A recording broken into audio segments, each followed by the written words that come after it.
大家好，今天分享一下我对于当前环境的一些理解。因为云顶之弈刚刚经历过13.5加13.6这样一个大版本的更新，那么之前的很多一些强度都需要进行重新的排名。我首先给大家看一下我最近的一个战绩吧，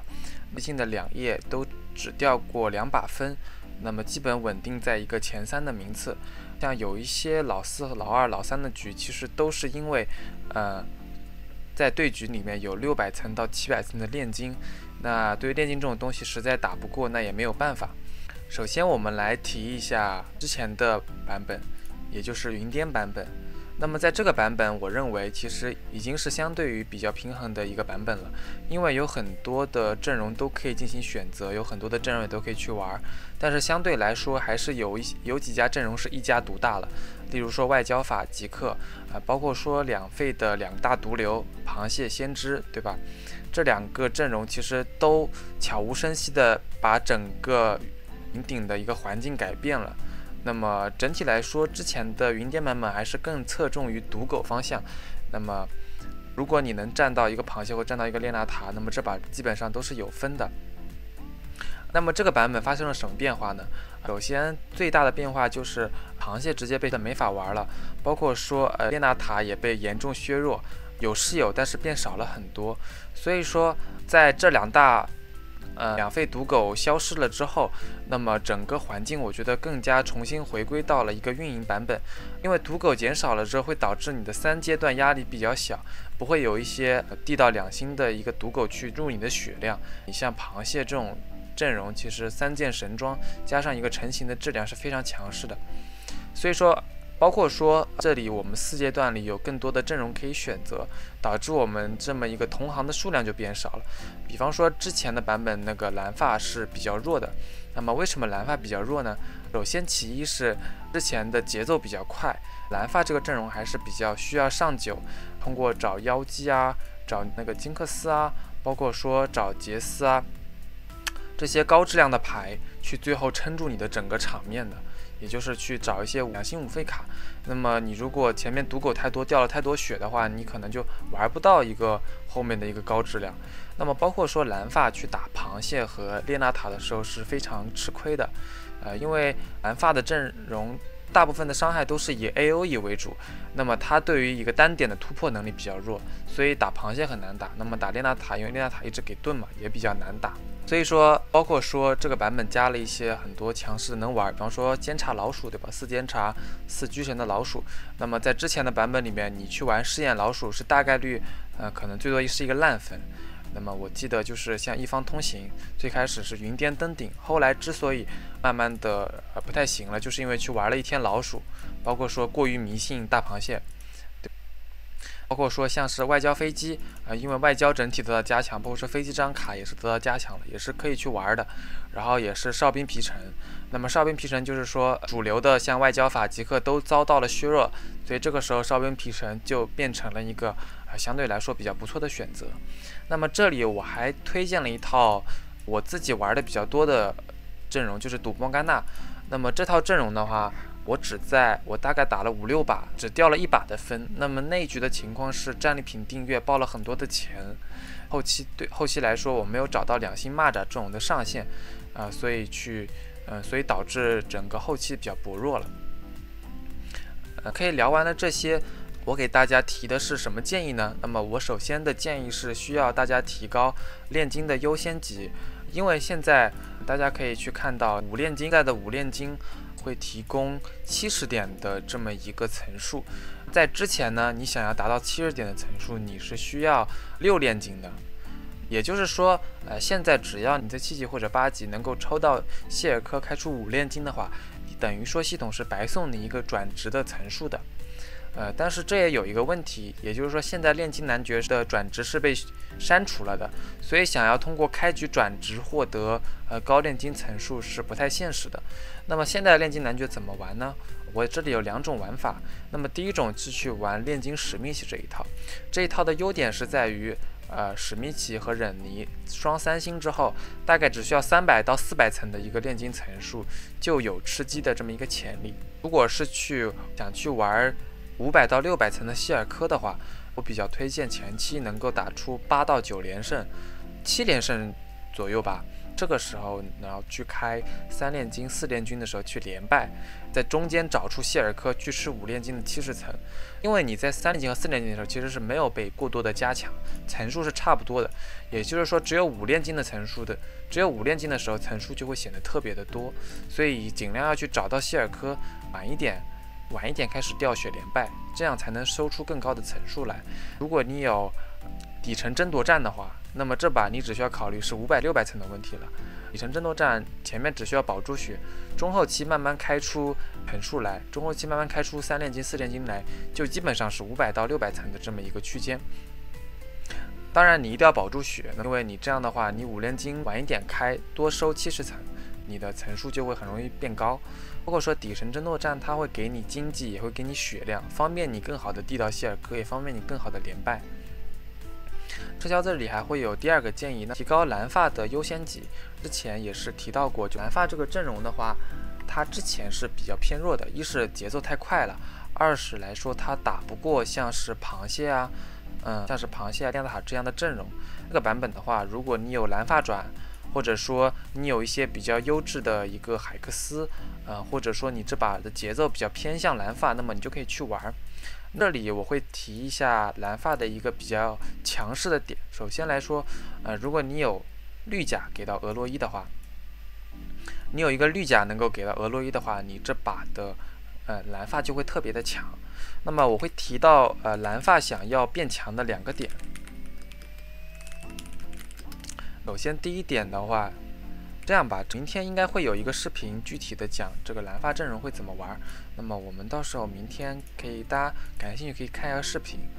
好吧？这里撤销的建议是提高炼金和蓝发的优先级，那么这2个阵容其实也是撤销吃分吃鸡最多的一个阵容，那么剩下的可能就是以莫甘娜为多。那么像是家人搏击啊，虽然大家都说这套阵容比较强，但是撤销这里其实不太建议家人搏击，因为家人搏击我认为它本身需要的资源其实是比较多的，它最好是需要去多开家人转或者多开出搏击转来，那么本身就是需要吃转职的资源嘛，那么你同时又要把这些牌递到3星嘛。现在的家人是一个多 C 的阵容，你不能说指望一个3星的威尔来独 C， 那么你需要养副 C， 比方说抱抱呀、德莱文啊，或者像诺手这样的3星，你去给他额外的装备，去给他支撑住副 C， 这个整体的质量才有上限。那么也就是说，家人搏击这套牌，我认为反而是需要在多装备、多转职的情况下，多装备、多转职、多经济的情况下，可能显得比较强。但是你在多装备、多转职、多经济的时候，别的阵容也会显得比较强。所以这套阵容你想要去好好的去用它来上分，其实并不是一件非常简单的事情。撤销的第3个建议就是说，需要以阵容的强势点以及海克斯的强势点作为根基，去选择更好的阵容。也就是说，目前的版本比较均衡，在质量相等的情况下，大家整体的一个战力都差不多。这个时候，如果说你有一些比较强势的点，比方说刚刚提到的绿甲的一个俄洛伊，那么还有什么呢？比方说，如果你这个版本还是想要去玩先知列娜塔的话，那么你就要重点关注一下瑞尔的绿甲和瑞尔的这个激发之匣，2个都能让瑞尔的一个数据得到一个显著的这么一个提高。你可以给大家那么这也可以给大家查一查。除了这些之外呢，其实神器里有很多是可以去讲的，比方说一个火炮，就说一个神器梦魇嘛，有距离的一个梦魇也是非常强势的。那么这个其实是一直都是比较强势的，区别是在于你能不能去玩到它。还有一个鱼骨头，对吧？包括说像是魔运的一个统领，对不对？魔运的先知也可以，这些其实都是能够去找到的一些强势的点。我可以给大家查一下这个数据。每说3星的瑞尔在6先知的情况下，对，可以看到激发之匣是3.22，生命铠甲是3.47，你看光盾也是可以拿的，对不对？那么这些数据其实都是非常非常高的，因为它你看它平均排名只有3.9，它一件装备就能提高0.7甚至0.5个这么一个数值区间，它这个装备就显然是一个非常好的装备。除此之外呢，那像之前赤霄提到的这么一个炼金史密奇呢，它就更需要去一些，比方说像是子午，对不对？子午啊，暗爪呀，包括说像是大锤头啊、密银啊，对不对？这些都是比较强势的。你再找到这些强势的一个装备和一个点，像是强势的海克斯呢有什么呢？比方说像是那个先知的那个先知转，对不对？我觉得先知转，包括说是那个虫子的那个都是还不错，对不对？我们想想别的阵容，比方说如果你想玩迅击的卡牌的，对不对？那么迅击卡牌里有一个肾上腺素，是不是也不错啊？对不对？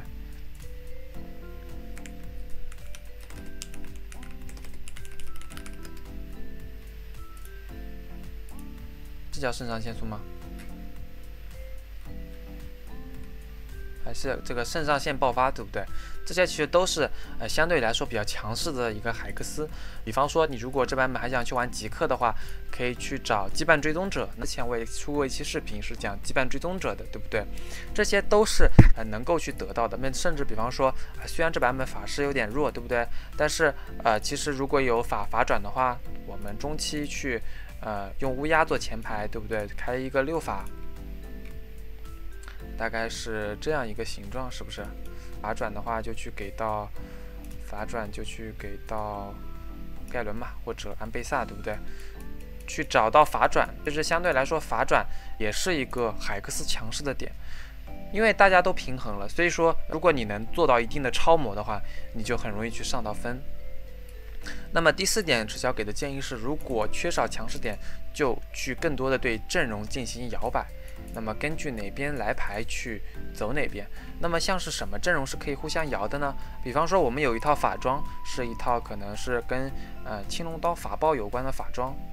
那么这个时候我们可以摇哪些阵容？首先我们是可以摇法师的，对不对？法师是可以去玩的，像是我们的，如果说我们左一和俄洛伊来的多了，我们是不是就可以去玩蓝发？那把乌鸦的装备给他就行，对不对？比方说我们这把刚好女警来了，对不对？女警来了，我们可能装备合适的情况下，可能考虑去玩一个执法，对不对？如果有法包的话，把法包给卡牌先用着嘛，因为有把青龙刀给女警。那当然执法的人就需要为的装备不要太凑合，对不对？那这个也是简单说一说。那么甚至你可能如果你的飞机艾克来的比较多，对不对？你比方说我刚刚有把青龙刀，对吧？我可能把青龙刀给船长，把法爆给到艾克，对不对？其实这都是可以进行摇摆的，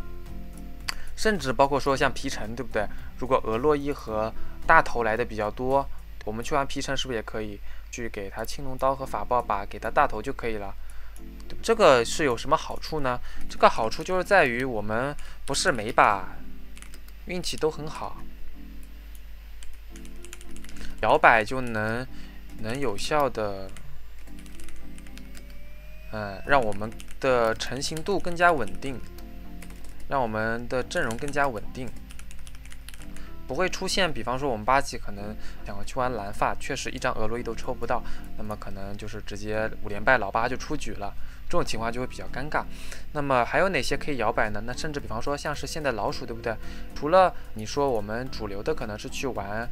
狙神的会比较多。如果说你狙神的话，因为你要盖伦嘛，你要靠监察的盖伦去肉。你如果没有盖伦，你去考虑去说，比方说我蒙多来的比较多，我来了2星蒙多，我直接去转一个试验品的一个老鼠，是不是也可以做到？大概是这样一个构筑，是不是？去转一个试验品的老鼠，那么这些都能极大的增强我们的容错，因为不是每一把我们都需要去吃鸡的，但是相对来说，让我们的发挥更加稳定，我们就能有效的减少我们老7、老8的这样一个可能性。其实还有一些这些比较推荐的一些阵容，比方说就是大嘴和刚刚讲的赌梦甘娜，对不对？首先我们讲一讲大嘴这套阵容，就是这2套阵容可以并在一起说，为什么呢？因为这2套阵容我都推荐是在整体比较穷的情况下，可能开局是一个3金，或者说开局是赢开局，城邦也是那种比较普通的城邦，包括说大家整体没有爆额外的金球和彩球，一种普通的局面下，这些在大家装备不多、钱不多的情况下，只要成型了，是非常有实力的。如果说这把可能钱特别多，你说，比方说这把什么金币订阅报了30-40块钱啊，或者战利品订阅给了很多什么神器啊，给了很多辅助装啊，那这个情况下，而大嘴或者说是去玩或者是去玩莫甘娜，可能就相对来说比较弱了。那么大嘴这套阵容，大家可以去看我的主页有一个三转 Flex 大嘴的一个视频，那么那个视频所介绍的大嘴的玩法，在这个版本依旧是适用的。那么重点核心可以围绕这3件神器来进行展开，这3件神器都能显著增加大嘴的一个胜率。那么其次来说是毒莫甘娜，那么为什么这版本会出现毒莫甘娜的玩法会其实说实话，其实还是比较火的吧。对于会玩的人来说，不会玩当然就不会去玩的。对于会玩的人来说，其实可能会更多的去选择它。首先这套阵容我们需要搞清楚，我们不会在5级地，也不是不会在5级地，我们会在4级把大部分的钱可能递到20块到30块钱左右。为什么呢？因为现在列娜塔被削弱了嘛，所以我们直接去找列娜塔的3星。首先我们在2星列娜塔的时候要度过很漫长的一段时间，才能到3星的列娜塔。其次，就算3星的列娜塔，它因为伤害和护盾量都被削弱了，所以整体来说不能只靠他一个人去扛住所有的输出来源。这个时候给他找一个莫甘娜的副 C 是非常有必要的。那么莫甘娜作为副 C 有什么好处呢？首先来说，他其实想要第3是比列娜塔容易特别多的。也就是说，我们先递出3星莫甘娜来，其实很容易锁血嘛，因为现在赌狗也比较少，外面质量也比较一般。我们先赌出来3星莫甘娜是比较容易锁血的，我们再去上6第3星的瑞尔和列娜塔就压力特别小了，我们可能可以多在6级停留一会儿。这样的话，我们整体一个地牌的节奏是一个阶梯状的，也就是先去递低费，再去递中高费，不会出现我们在5级。又不想上人口，因为上人口的话，1费卡的概率就降低了嘛。但是你不上人口的话，列娜塔和瑞尔的概率很低嘛。5级只有33%抽2费卡的概率，而6级的话会有40%抽2费卡的概率，对不对？这是去赌莫甘娜一个比较好的好处。其次来说，我觉得莫甘娜这套阵容，我觉得6先知，因为之前赤椒在一期视频里提到，6先知是一个非常超模的一个羁绊，即使现在是被削弱了，赤椒认为那他只能说，强度是一个中等的一个强度，并不能说他被削了之后就完全不能玩了。那在这种情况下，赌莫甘娜这种玩法就相对来说是可以接受的一个范围了。那么具体的这个玩法，大家可以也可以看一下我往期的一期先知的视频，最好是去双启动吧，双启动。那么蓝是最重要的，然后剩下的是可能纳什啊、红 buff 啊。包括说青龙刀啊都可以去做，再给它配一件法帽和帽子之类的输出装就可以了。有一个小细节大家可以注意一下，比方说这里可能对方有一个杰斯的柱子，那么这个时候就尽量把莫甘娜放到右边去，这样呢防止他杰斯的这个柱子吃2次莫甘娜的技能。那么具体的站位呢，赤椒比较推荐是这个样子的，赤椒比较推荐的是这个样子的。也就是说，让别的先知牌站在旁边，这样如果被蜘蛛捆的情况下是不会捆到莫甘娜的。